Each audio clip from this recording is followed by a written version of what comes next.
Enseignant depuis 20 ans, je rencontrais deux problématiques. La première problématique concerne l'évaluation, plutôt le rôle de l'évaluation avec mes élèves. Deuxième problématique, c'est en fait comment est-ce qu'on fait, nous enseignants, avec une classe nombreuse et des élèves aussi différents. Bon, alors certains se tournent vers la différenciation, on essaye, on tâtonne, et puis j'ai trouvé les ceintures de compétences. Mais en fait, les ceintures, c'est quoi ? Les ceintures sont une représentation imagée d'un niveau de maîtrise à atteindre. À la base, les ceintures sont inventées pour connaître le niveau d'expertise des judokas. En fait, c'est Fernand Horry qui importe le système dans sa classe, puisqu'il était lui-même ceinture noire au judo, et ça lui permet de connaître les différents niveaux de ses élèves dans différentes matières. Donc en gros, l'enseignant propose différents items, et les enfants doivent valider ces items.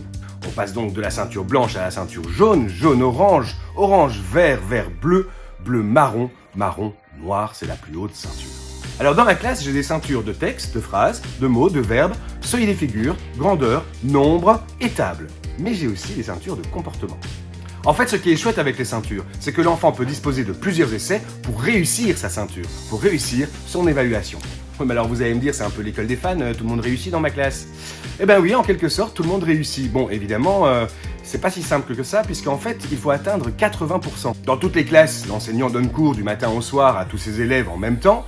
Dans une classe où on utilise les ceintures, on va devoir proposer aux enfants des heures un peu particulières. Ces heures s'appellent des heures de travail personnalisé. En fait, munis d'un plan de travail, les enfants vont pouvoir effectuer différentes tâches. Le plan de travail est un document, format A4 dans ma classe, qui va proposer des tâches obligatoires et facultatives. Et donc dans ces tâches, il y a bien approfondir les notions qui n'auraient pas été dans les ceintures. Et donc quand l'enfant se sent prêt, en fait tout simplement, pendant l'heure de travail personnalisé, il va demander à son enseignant de passer un nouvel essai. Quand l'élève valide une ceinture, il va placer sur la fiche de la classe une petite gommette de couleur, donc qui représente la couleur de sa ceinture. Il indique aussi dans son carnet par une petite croix qu'il a validé la ceinture. Donc en fait c'est cool parce que le carnet des ceintures aide autant l'enfant que le prof, que les parents, parce qu'ils savent maintenant exactement où ils en sont. Attention, les ceintures c'est quand même une progression complexifiée. C'est-à-dire qu'il ne suffit pas simplement de découper le programme et de placer un petit peu les matières n'importe où. Non.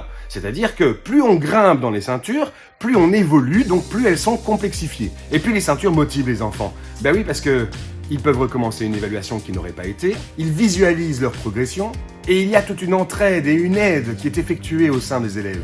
Un élève qui est reconnu expert, c'est-à-dire qu'il a la ceinture, va pouvoir aider un élève qui est en difficulté et qui aimerait acquérir cette compétence-là.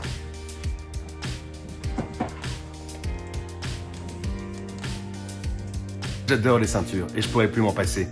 Et vous ?